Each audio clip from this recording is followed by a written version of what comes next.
क्या आपको मालूम है कि डॉक्टर अंबेडकर एक शानदार पत्रकार भी थे? क्या आप जानते हैं कि उन्होंने 5-5 अखबार भी निकाले थे? और क्या आप जानते हैं कि अपनी 65 साल की जिंदगी में उन्होंने 36 साल तक पत्रकारिता भी की थी? आप में से बहुत सारे लोग जानते होंगे, और जो नहीं जानते, आज के इस वीडियो में हम उनकी मुलाकात कराएंगे पत्रकार अंबेडकर से। तो आइए शुरू करते हैं।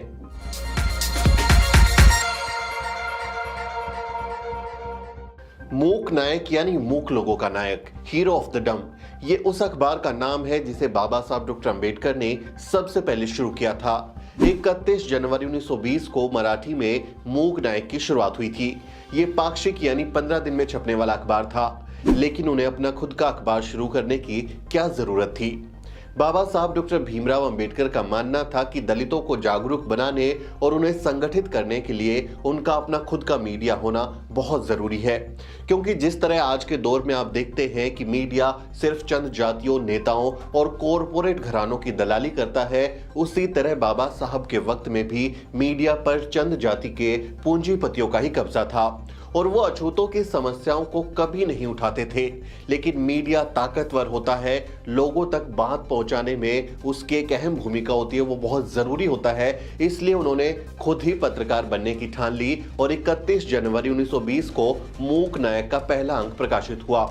उन्होंने मीडिया की सच्चाई को बयां करते हुए मूक नायक के पहले संपादकीय में लिखा था, बहिष्कृत लोगों पर हो रहे और भविष्य में होने वाले अन्याय के उपाय सोचकर उनकी भावी उन्नति और उनके मार्ग के सच्चे स्वरूप की चर्चा करने के लिए वर्तमान समाचार पत्रों में जगह नहीं है। ज्यादातर समाचार पत्र खास जातियों के हित साधन करने वाले हैं। इतना ही नहीं, कभी कभी वे दूसरी जाति के लोगों के खिलाफ भी लिखते हैं। बाबा साहब ने मूक नायक के जरिए न सिर्फ अछूतों में चेतना जगाई, बल्कि दमदार तरीके से बहुजन समाज के हितों की पैरवी भी की। 28 फरवरी 1920 को प्रकाशित मूक नायक के तीसरे अंक में डॉक्टर अंबेडकर ने ये स्वराज नहीं हमारे ऊपर राज्य है शीर्षक संपादकीय में साफ साफ कहा था कि अगर स्वराज मिले तो उसमें अछूतों का भी हिस्सा होना चाहिए। बाबा साहब डॉक्टर अंबेडकर ने बतौर पत्रकार भी बेहद शानदार काम किया है। उन्होंने अखबारों और पत्र पत्रिकाओं के जरिए भी अपने आंदोलन को न सिर्फ धार दी, बल्कि पूरी दुनिया को भारत के अछूतों की दयनीय हालत के बारे में बताया। आज हमारे पास टीवी है, वेबसाइट है, सोशल मीडिया जैसे माध्यम है, लेकिन बाबा साहब के दौर में अखबार से बड़ा कोई मीडिया नहीं होता था। लेकिन आज की तरह ही उस वक्त भी मीडिया पर ब्राह्मण बनिया जातियों का ही वर्चस्व था। आज बीजेपी मीडिया को कंट्रोल करती है और उस वक्त कांग्रेस जो है वो ब्रिटिश भारत के मीडिया को कंट्रोल करती थी। तब के मीडिया को बाबा साहब कांग्रेसी मीडिया बुलाते थे। कांग्रेसी मीडिया में अछूतों के लिए कोई जगह नहीं थी, उनके जो हकमारी होती थी उसके बारे में कुछ भी नहीं लिखा जाता था। अछूतों के मुद्दों से उन्हें कोई लेना देना नहीं था। लेकिन बाबा साहब ये बात अच्छे से समझते थे कि अगर अपनी बात सत्ता तक पहुंचानी है तो मीडिया से बड़ा कोई हथियार नहीं है। इसलिए उन्होंने खुद ही लोक भाषाओं में अपने अखबार और पत्र पत्रिकाएं निकाली।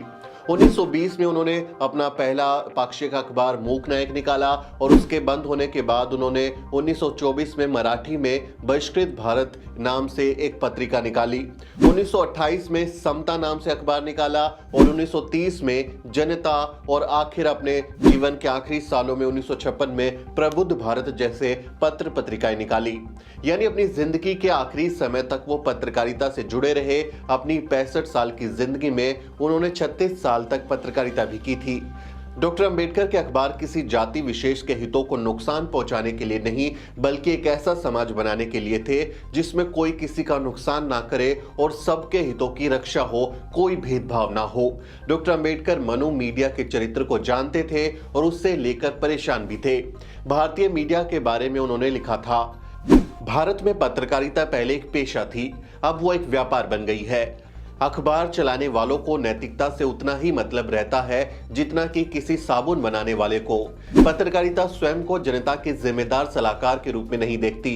भारत में पत्रकार ये नहीं मानते कि बिना किसी प्रयोजन के समाचार देना, निर्भयता पूर्वक उन लोगों की निंदा करना जो गलत रास्ते पर जा रहे हो, फिर चाहे वो कितने ही शक्तिशाली क्यों न हो, पूरे समुदाय के हितों की रक्षा करने वाली नीति को प्रतिपादित करना उनका पहला और प्राथमिक कर्तव्य है।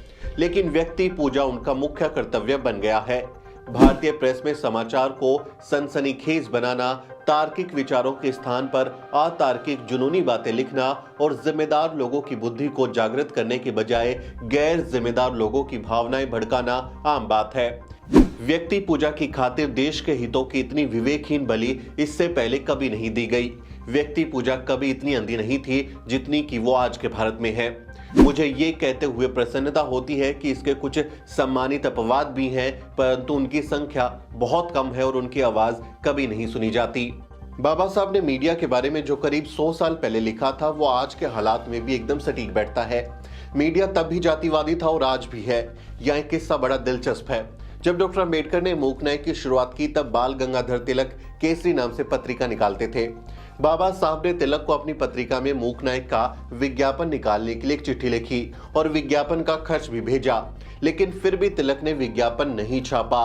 अब सोचिए, जो मीडिया एक दलित का विज्ञापन नहीं छापता था वो उनकी खबरें क्या दिखाता होगा। इसलिए डॉक्टर अंबेडकर खुद ही पत्रकार बन गए और खुद ही संपादक भी। दिन रात खूब मेहनत की, वो बहुत ज्यादा मेहनत करते थे। संसाधनों की कमी से जब एक अखबार बंद हो जाता तो वो दूसरा शुरू कर देते और दूसरा बंद हो जाता तो वो तीसरा अखबार शुरू कर देते। वो अपनी जिंदगी के आखिरी लम्हों तक सच्ची पत्रकारिता करते रहे। अपनी पत्रकारिता के जरिए डॉक्टर अंबेडकर ने वर्ण व्यवस्था पर करारा वार किया। मूक न्याय के संस्थापक संपादक महार जाति से ही आने वाले पीएन भाटकर साहब थे, लेकिन बाबा साहब ने ही मूक न्याय के 13 संपादकीय लेख लिखे। 31 जनवरी 1920 को मूक न्याय के पहले संपादकीय में बाबा साहब ने यह भी लिखा था कि हिंदू धर्म की चतुर्वर्ण व्यवस्था एक 4 मंजिला इमारत की तरह है जिसमें आने जाने के लिए कोई सीढ़ी नहीं है। जो जिस मंजिल पर पैदा हुआ है उसी मंजिल पर वो मर जाएगा। मीडिया को डॉक्टर अंबेडकर कैसे देखते थे उसे समझने के लिए आपको 18 जनवरी 1943 को पूना के गोखले मेमोरियल हॉल में महादेव गोविंद रानाडे की 101वीं जयंती पर उनका व्याख्यान पढ़ना चाहिए। उस व्याख्यान का शीर्षक था रानाडे, गांधी और जिन्ना। उन्होंने कहा, मेरी निंदा कांग्रेसी समाचार पत्रों द्वारा की जाती है। मैं कांग्रेसी समाचार पत्रों को भली भांति जानता हूं। मैं उनकी आलोचना को कोई महत्व नहीं देता। उन्होंने कभी मेरे तर्कों का खंडन नहीं किया। वे तो मेरे हर काम की आलोचना करते हैं और बस निंदा करना जानते हैं। वे मेरी हर बात की गलत सूचना देते हैं, उसे गलत तरीके से पेश करते हैं और उसका गलत अर्थ निकालते हैं। मेरे किसी भी काम से कांग्रेसी पत्र पत्रिकाएं खुश नहीं होते। अगर मैं ये कहूं कि मेरे लिए कांग्रेसी मीडिया का ये व्यवहार अछूतों के प्रति हिंदुओं के घृणा भाव की अभिव्यक्ति है तो उसमें गलत नहीं होगा। उनका ये द्वेष मेरे प्रति व्यक्तिगत हो गया है। ये इस तथ्य से साफ हो जाता है कि कांग्रेसी मीडिया को तब भी कष्ट होता है जब मैं उस जिन्ना की आलोचना करता हूं जो पिछले कई सालों से कांग्रेस की आलोचना का विषय और लक्ष्य रहा है। कांग्रेसी पत्र मुझ पे गालियों की बौछार करते हैं। वो कितनी भी गंदी या तीखी क्यों न हो, मुझे अपने कर्तव्य का पालन करना है। आगे बाबा साहब कहते हैं, मैं मूर्ति पूजक नहीं हूं, मैं मूर्ति भंजक हूं। मेरा आग्रह है कि यदि मैं गांधी और जिन्ना से घृणा करता हूं तो इसका कारण यह है कि मैं भारत से ज्यादा प्रेम करता हूं। ये एक राष्ट्रवादी की सच्ची निष्ठा है। मुझे आशा है कि मेरे देशवासी किसी न किसी दिन ये सीख लेंगे कि देश व्यक्ति से कहीं महान होता है। गांधी या जिन्ना की पूजा और भारत की सेवा में आकाश और पाताल का फर्क है और वे परस्पर विरोधी भी हो सकते हैं। डॉक्टर अंबेडकर ने अपने सामाजिक राजनीतिक आंदोलन को मीडिया के माध्यम से भी चलाया और अछूतों के अधिकारों की आवाज भी उठाई। वो बार बार कहते थे कि अछूतों का अपना मीडिया होना चाहिए ताकि वो अपनी बात खुद कर सकें। अपने लेख विदेशियों से आग्रह में डॉक्टर अंबेडकर ने अछूतों के जीवन और आंदोलन में प्रेस की भूमिका और उसकी सीमा को रेखांकित किया है। उन्होंने लिखा, भारत के बाहर के लोग विश्वास करते हैं कि कांग्रेस एकमात्र संस्था है जो भारत का प्रतिनिधित्व करती है। यहाँ तक कि अछूतों का प्रतिनिधित्व भी कांग्रेस करती है। इसका कारण यह है कि अछूतों के पास अपना कोई साधन नहीं है जिससे वो कांग्रेस के मुकाबले में अपना दावा जता सके। अछूतों की इस कमजोरी के और भी कई अन्य कारण हैं। अछूतों के पास अपना खुद का प्रेस नहीं है। कांग्रेस का प्रेस उनके लिए बंद है। कांग्रेसी मीडिया ने अछूतों को रत्ती भर भी जगह ना देने की कसम खा रखी है। अछूत अपना प्रेस स्थापित नहीं कर सकते। ये साफ है कि कोई भी समाचार पत्र बिना विज्ञापन राशि के नहीं चल सकता और पैसा केवल व्यावसायिक विज्ञापनों से ही आता है। चाहे छोटे व्यवसायी हों या बड़े व्यवसायी हों, वो सभी कांग्रेस से जुड़े हुए हैं और गैर कांग्रेसी संस्था का पक्ष नहीं ले सकते। भारत की समाचार एजेंसी एसोसिएटेड प्रेस के स्टाफ संपूर्ण रूप से मद्रासी ब्राह्मणों से भरा पड़ा है। वास्तव में भारत का संपूर्ण प्रेस ही उनकी मुट्ठी में है और वे कांग्रेसियों के पिट्ठू हैं जो कांग्रेस के खिलाफ किसी समाचार को नहीं छाप सकता। यही कारण है कि प्रेस अछूतों की पहुंच से बाहर है, लेकिन किसी हद तक खुद अछूतों में प्रचार न करने की प्रवृत्ति का होना भी एक कारण है। प्रचार की प्रवृत्ति का ना होने का एक कारण देशभक्ति भी है कि कहीं ऐसी कोई बात ना हो जाए जिससे देश की प्रतिष्ठा दांव पर लग जाए। डॉक्टर अंबेडकर ने पत्रकारों को उनका हक भी दिलाया था। 1946 में जब डॉक्टर अंबेडकर लेबर मिनिस्टर थे, उस समय कलकत्ता के प्रेस कर्मचारियों ने हड़ताल की थी। बाबा साहब ने न सिर्फ उनके काम के घंटे कम कराए बल्कि उन्हें कई तरह की अन्य सुविधाएं भी दिलाई। 1945 में all India scheduled caste federation ने पीपल्स हेराल्ड नाम से अपना साप्ताहिक मुखपत्र निकाला था और उसके उद्घाटन में डॉक्टर अंबेडकर को चीफ गेस्ट के तौर पर बुलाया गया था। उसके उद्घाटन भाषण में डॉक्टर अंबेडकर ने कहा था, आधुनिक प्रजातांत्रिक व्यवस्थाओं में अच्छी सरकारों के लिए समाचार पत्र मूल आधार है।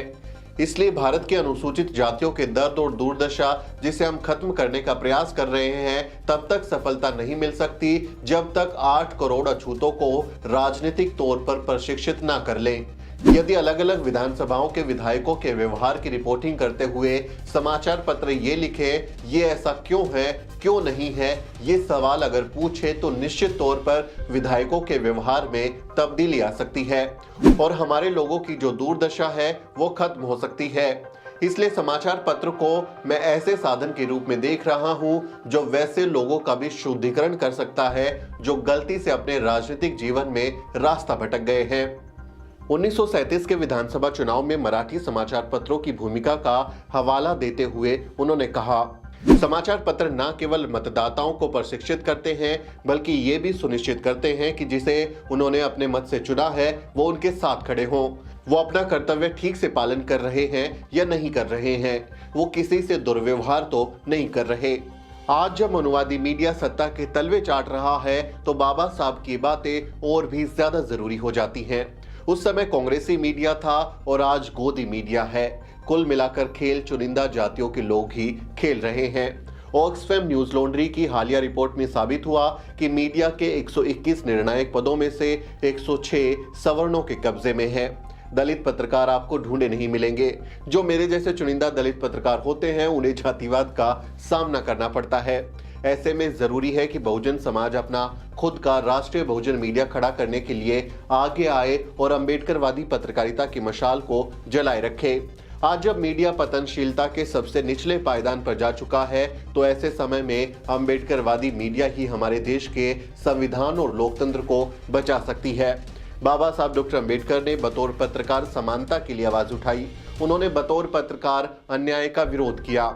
उन्होंने हमारे देश के निर्माण में समता का बीज बोने के लिए अपनी पत्रकारिता का इस्तेमाल किया। डॉक्टर अंबेडकर एक पत्रकार के तौर पर हमें लोकतंत्र और संविधान की रक्षा करने की सीख भी देते हैं। उम्मीद है आज के इस वीडियो से आप डॉक्टर अंबेडकर को बतौर पत्रकार भी जान पाए होंगे। ये वीडियो आपको कैसा लगा, ये जानकारी आपको कैसी लगी, इसके बारे में अपनी राय लिखें, कमेंट करें और अंबेडकरवादी पत्रकारिता करने वाले द न्यूज वीक को और मजबूत बनाएं और हमारे चैनल को सब्सक्राइब जरूर करें। मेरा नाम सुमित चौहान है और इस वीडियो स्टोरी में मेरी मदद कर रहे हैं मेरे सहयोगी मोहित और अजरा। अगले किसी वीडियो में मिलते हैं साथियों।